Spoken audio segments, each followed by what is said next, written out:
وهدوا إلى الطيب من القول وهدوا إلى صراط الحميد. الحمد للہ الواحد الغفار والصلاة والسلام علی سید المختار وعلی آلہ الاطہار وعلی اصحابہ الاخیار اما بعد.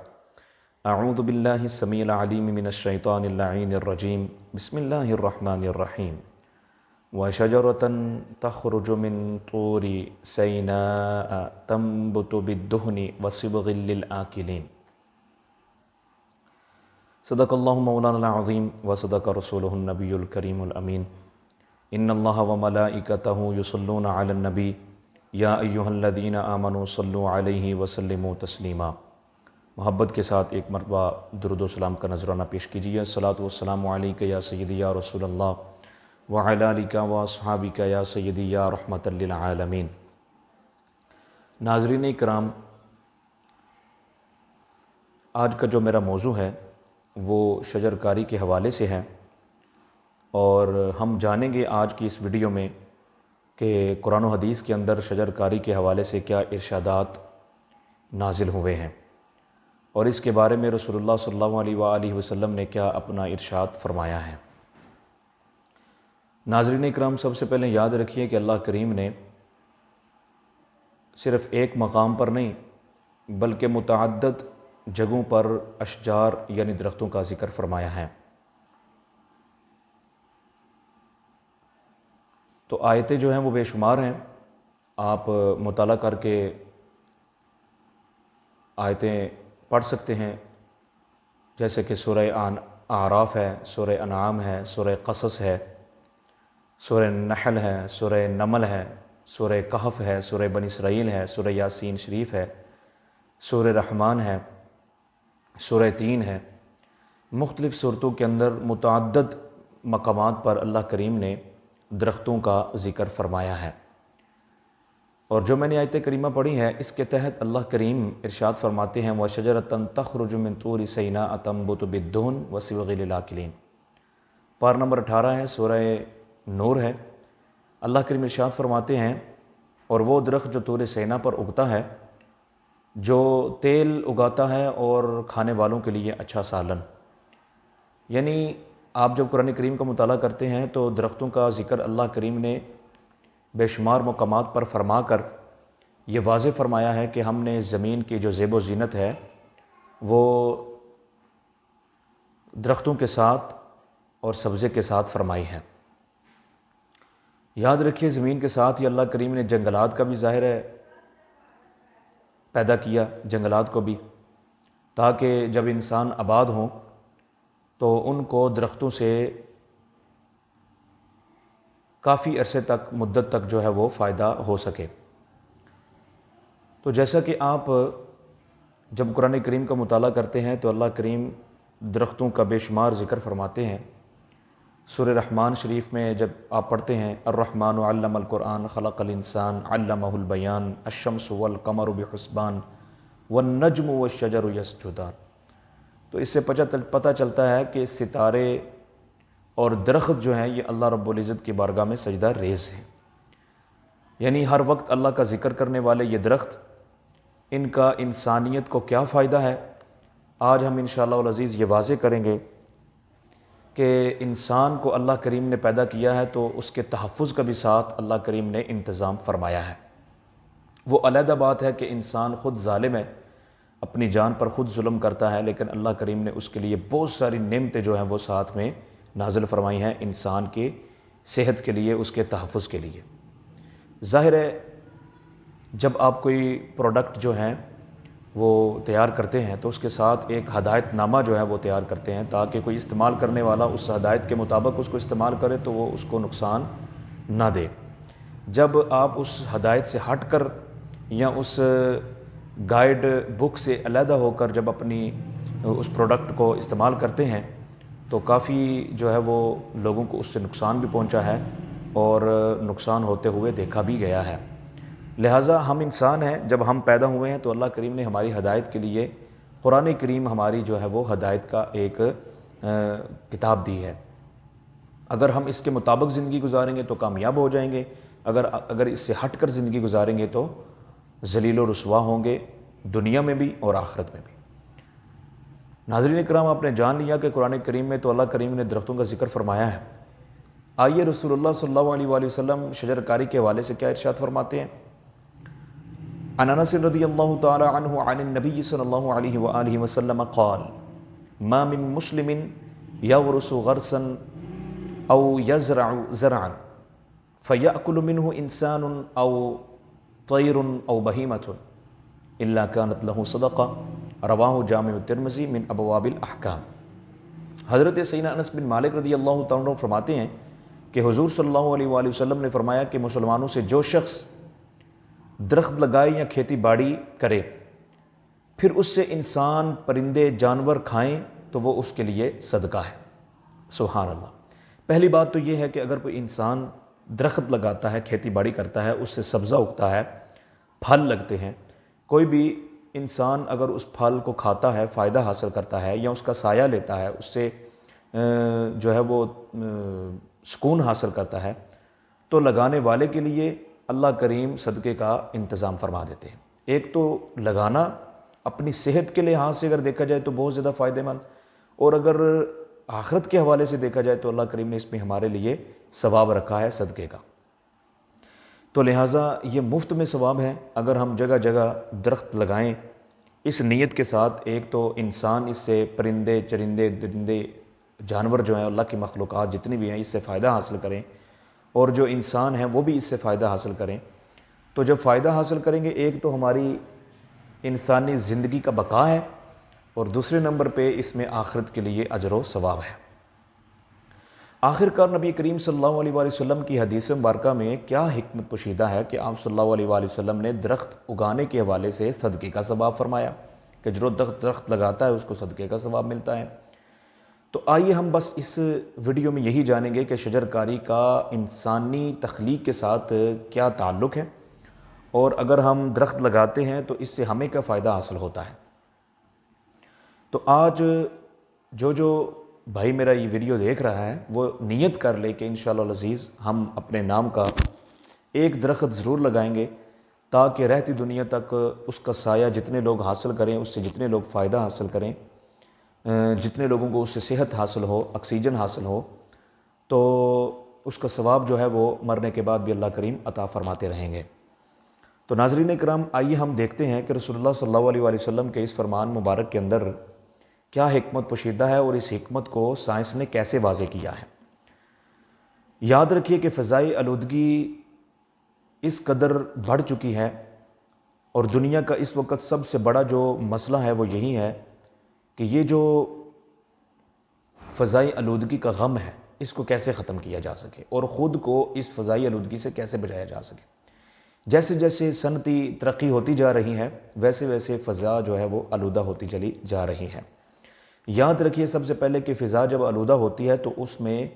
انسان کے اندر درج ذیل بیماریاں جنم لیتی ہیں، انسان کے اندر درج ذیل بیماریاں پیدا ہوتی ہیں۔ نمبر 1 آنکھوں کی بیماریاں، نمبر 2 الرجی، نمبر 3 ناک کی الرجی،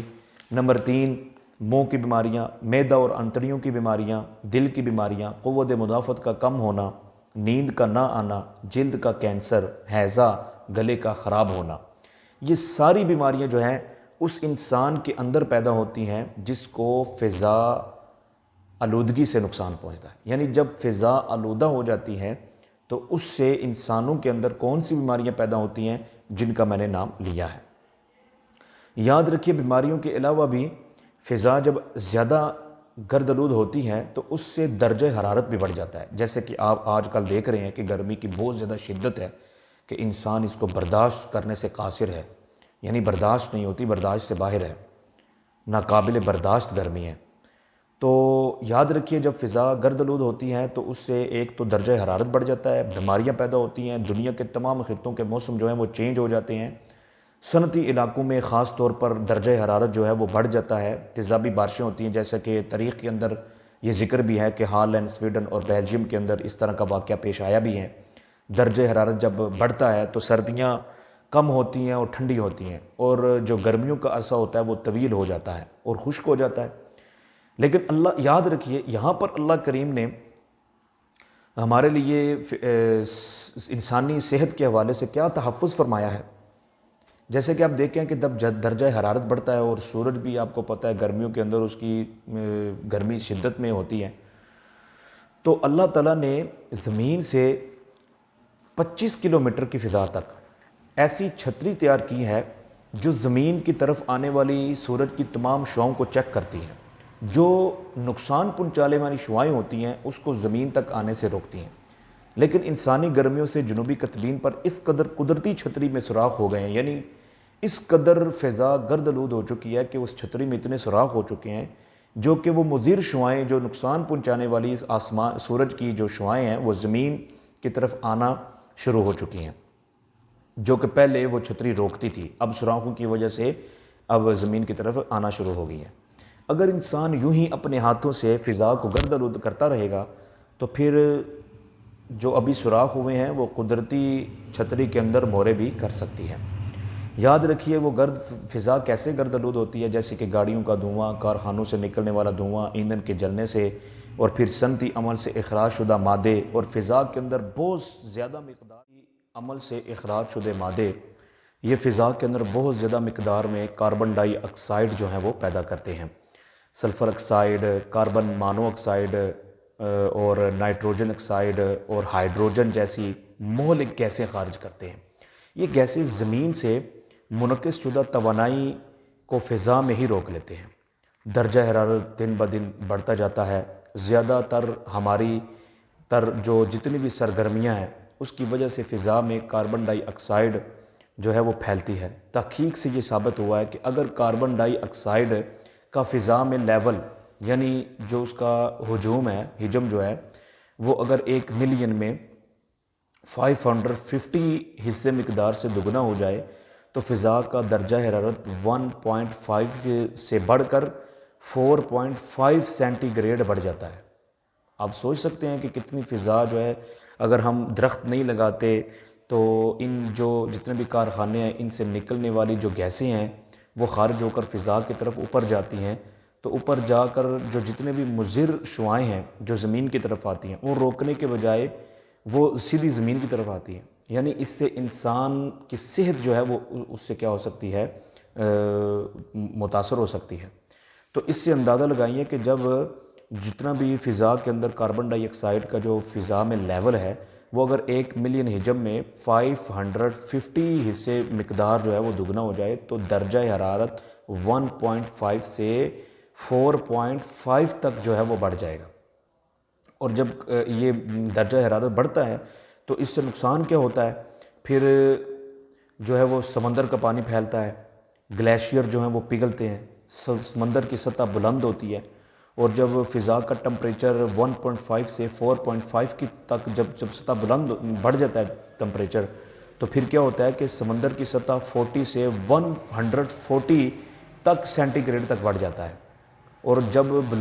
سمندر کی سطح بلند ہوتی ہے پھر خشکی اور زمین سکڑ جاتی ہے، جس کی وجہ سے اکثر رقبے جو ہیں وہ زیر آب ہو جاتے ہیں۔ تو سمندر کی سطح بڑھنے سے دریاؤں کا بہاؤ کم ہوتا ہے،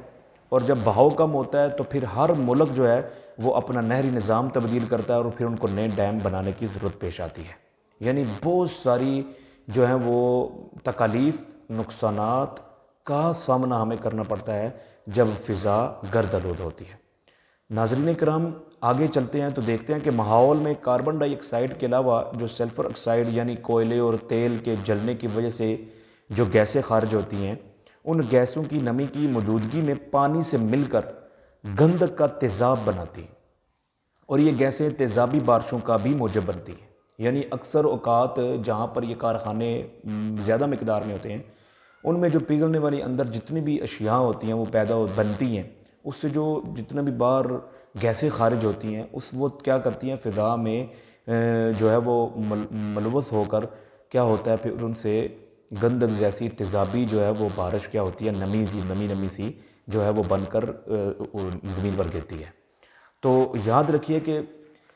یہاں سے ہمیں پتہ چلتا ہے کہ جب اگر یہ جو نمی، گیسوں کی نمی جو ہے اگر یہ انسانی جسم کے اندر داخل ہو، یعنی فضا کے ذریعے زمین پر گرے اور زمین سے انسانی جسم کے اندر یہ اگر داخل ہو تو یہ پھیپھڑوں سے نمی لے کر گندگ کا تیزاب بنا دیتی ہے، یعنی انسان کو اندر سے بالکل ختم کر دیتی ہے۔ اس زہریلے تیزاب سے پھیپھڑے چھلنی ہو جاتے ہیں۔ ہم سمجھتے تو یہ ہیں کہ ہم نے کافی ترقی کر لی ہے، گاڑیاں بنا لی ہیں، موٹر سائیکلز تیار کر لیے ہیں، اور بھی بہت سارا جدت ہم نے جدید دور میں جدید چیزیں تیار کر لی ہیں، لیکن یاد رکھیے کہ موٹر گاڑیوں اور فیکٹریوں کے ذریعے جو ہمیں آرام حاصل ہو رہا ہے، اس سے کبھی ہم نے سوچا کہ کتنا نقصان ہو رہا ہے؟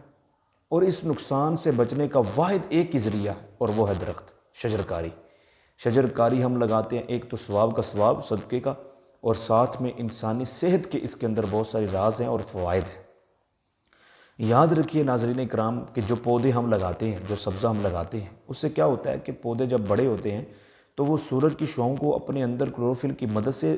غذا تیار کرتے ہیں، اور جب وہ غذا تیار کرتے ہیں تو وہ کیا کرتے ہیں، فضا کے اندر جو کاربن ڈائی آکسائڈ ہوتی ہے اس کو اپنے اندر جذب کرتے ہیں، اور پھر اپنے اندر سے آکسیجن خارج کرتے ہیں، اور جب آکسیجن خارج ہوتی ہے تو پھر آپ سمجھ سکتے ہیں کہ اس سے انسان کو کتنا فائدہ ہو سکتا ہے۔ اس طرح پودے بلا معاوضہ فضا کو صاف کرنے میں لگے ہوئے ہیں۔ یہ اللہ کی بنائی ہوئی بہت بڑی آکسیجن کی فیکٹریاں ہیں جو ہم خود بھی لگا سکتے ہیں، اور اللہ کریم نے جو فیکٹریاں لگائی ہیں ہم اپنے ہاتھوں سے ان کو ختم کرنے کی کوشش کرتے ہیں، تو یہ ہم خود اپنی جانوں پر ظلم کرتے ہیں۔ تو یاد رکھیے جب درخت کم ہوں گے تو فضا میں کاربن ڈائی آکسائڈ زیادہ ہوگی، گیسیں مزید زیادہ ہوں گی، ملیں گی، تو درجہ حرارت بڑھے گا۔ اس سے انسان کی زندگی جو ہے وہ نقصان کی طرف جائے گی۔ تو ناظرین اکرام، ان تباہیوں سے بچنے کا ایک ہی طریقہ ہے، درخت لگاؤ اور جان بچاؤ، درخت بچاؤ اور جان بچاؤ۔ اور اگر آپ راحت چاہتے ہیں، سکون چاہتے ہیں، اطمینان چاہتے ہیں، تو پھر درخت کا لگائیں۔ کم از کم اپنے اپنے نام کا ایک ایک درخت بھی اگر ہر آدمی لگانا شروع کر دے تو کافی حد تک روڈوں کے اوپر، محلوں کے اندر کافی حد تک جو ہے وہ سبزہ اور درخت پیدا ہو سکتے ہیں، لگ سکتے ہیں۔ قربان جائیے آقا دو جہاں صلی اللہ علیہ وآلہ وسلم کی نظر عمیق پر کہ آپ نے دور مبارک کے اندر ہی شجر لگانے کا اور سبزہ اگانے کا جو ہے وہ صدقے کے ثواب کے ساتھ ذکر فرمایا کہ اگر جو لگائے گا تو صدقے کا ثواب اس کو حاصل ہوگا۔ ہماری زندگیاں بھی آپ پر قربان، ہماری آنے والی نسلوں کی زندگیاں بھی آپ پر قربان کہ آپ نے کیسے کیسے راز جو ہیں وہ ذکر فرمائے ہیں۔ آج سائنس ان رازوں سے حکمت جو ہے وہ بیان کر رہی ہے۔ تو ناظرین اکرام، یہ ہمارا فریضہ ہے کہ ہم جو رسول اللہ صلی اللہ علیہ وسلم کی تعلیمات سنتے ہیں پھر ان کو آگے پہنچانا یہ ہمارا فرض بھی ہے، اس پر عمل کرنا بھی ہمارا فرض ہے۔ تو یاد رکھیے درخت لگائیے، اپنی جان کو اور اپنی آنے والی نسلوں کو محفوظ کیجیے۔ اور اگر اس میں تھوڑا سا آپ غور و فکر کریں تو جب آپ درخت لگاتے ہیں تو ایک درخت جب لگاتے ہیں، 2 لگاتے ہیں، 3 لگاتے ہیں، 4 لگاتے ہیں، یاد رکھیے جب 10 درخت لگاتے ہیں تو 10 درخت 1 ٹن کے ایئر کنڈیشن جتنی خنکی پیدا کرتے ہیں۔ یعنی جن علاقوں میں درخت زیادہ ہیں وہاں پر گرمی کم ہے، یعنی وہ درختوں کے ذریعے سے ان کو گرمی محسوس نہیں ہوتی، وہ ٹھنڈک محسوس ہوتی ہے، اور جن علاقوں کے اندر جو ہے وہ درخت کم ہے ان میں درجہ حرارت زیادہ ہے۔ تو ایک بڑا درخت ہونا، یہ تو 10 درختوں کی بات ہے نا، 10 درخت لگائے ہوں تو کتنے 1 ٹن ایئر کنڈیشن جتنی ہنکی پیدا کرتے ہیں۔ اور اگر آپ سوچیں کہ ایک بہت بڑا درخت ہے نا تو اس ایک درخت سے آپ کو پتہ ہے کتنے بچے زندہ رہ سکتے ہیں؟ سبحان اللہ، قربان جائیے۔ سائنس آج جو ہے وہ سرچ کر رہی ہے رسول اللہ صلی اللہ علیہ وسلم کی تعلیمات پر، حدیث پر، جو آپ نے کئی سو سال پہلے ارشاد فرما دی ہے۔ اللہ اکبر، قربان جائیے۔ ایک بہت بڑا درخت اپنے اندر سے اتنی آکسیجن خارج کرتا ہے کہ اس سے 36 چھوٹے بچے جو ہیں وہ زندہ رہ سکتے ہیں۔ ناظرین کرام، یہ بہت بڑی لمحہ فکریہ کی بات ہے۔ تو میری ویڈیو لمبی ہو رہی ہے اور بات بھی لمبی ہو رہی ہے، لیکن میں لمبی نہیں کرنا چاہتا ہوں۔ عقل مند را اشارہ کافی است، جو عقل مند ہے اس کے لیے اشارہ ہی کافی ہے۔ آپ نے سوچنا ہے، سمجھنا ہے، آپ نے کس قدر حدیث مبارکہ پر عمل کرنا ہے، آپ علیہ الصلوۃ والسلام کی تعلیمات پر عمل کرنا ہے۔ آپ کی تعلیمات پر عمل کرنے میں ہی ہماری بقا ہے اور ہماری ذریعہ نجات ہے۔ تو ناظرین کرام، ارادہ کریے ایک ایک درخت لگانے کا انشاءاللہ العزیز۔ یہ درخت ہی ہماری جو ہیں وہ زندگی، انسانی تخلیق، انسانی زندگی کی صحت اس میں جو ہے وہ پوشیدہ ہے۔ تو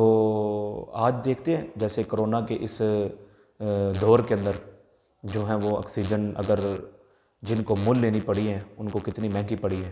تقریباً ایک چھوٹا سلنڈر جو 18,000 کا وہ 25,000 میں بکا ہے۔ تو اگر ہم جتنی آکسیجن دن میں استعمال کرتے ہیں، سائنسدان کہتے ہیں اور ڈاکٹر حضرات بھی کہتے ہیں کہ اگر دن میں جو ہم جتنی آکسیجن استعمال کرتے ہیں دن رات میں، اگر وہ ہمیں قیمت میں لینی پڑے تو وہ یعنی روپیز میں، پیسے میں دیکھے تو وہ 13 لاکھ قیمت بنتی ہے۔ اگر دن رات میں جو ہم آکسیجن اللہ نے جو ہمیں مفت دی ہے، یہ ہمارے لیے بہت بڑا لمحہ فکریہ ہے۔ آکسیجن اللہ نے ہمیں مفت دی ہے، پیسوں میں لینی پڑے تو پھر ہم تو گئے نا کسی کام سے، صبح و شام پیٹ کے لیے ہم کتنی بے ایمانیاں کرتے ہیں، تو پھر آکسیجن کے لیے کتنی بے ایمانیاں کریں گے، سوچئے ذرا۔ تو ناظرین کرام، یہ اللہ نے ہمیں جو مفت میں نعمتیں دی ہیں، انسان اس کو بھی شکر ادا نہیں کرتا۔ تو یہ چیز ہے، آکسیجن ہمارے لیے بہت ضروری ہے۔ تو لہٰذا میری آپ سے گزارش ہے کہ آپ درخت مہم کا جو ہے، درخت لگانے کی مہم کا آغاز کریں اپنے اپنے شہر، اپنے اپنے محلے، اپنے اپنے علاقے کے اندر، تاکہ جتنے درخت لگیں اتنی ہی جو ہے وہ درجہ حرارت کم ہو، فضا گرد آلود نہ ہو، اور انسان جو ہیں اور ہمارے بچے جو ہیں، آنے والی نسلیں جو ہیں، وہ ان کے لیے صحت جو ہے وہ کیا ہو سکے، تندرست رہ سکے۔ دعاؤں میں یاد رکھیے مجھے، میرے چینل کو زیادہ سے زیادہ سبسکرائب کرنے، وجہ کہ یہ ہے کہ ویڈیوز آپ تک نئی نئی جو ہے وہ بیانات پہنچتے رہیں، دوسروں تک بھی پہنچائیں۔ اللہ کریم ہمیں عمل کی توفیق عطا فرمائے۔ وما توفیقی الا باللہ علیہ توکلت و الیہ انیب۔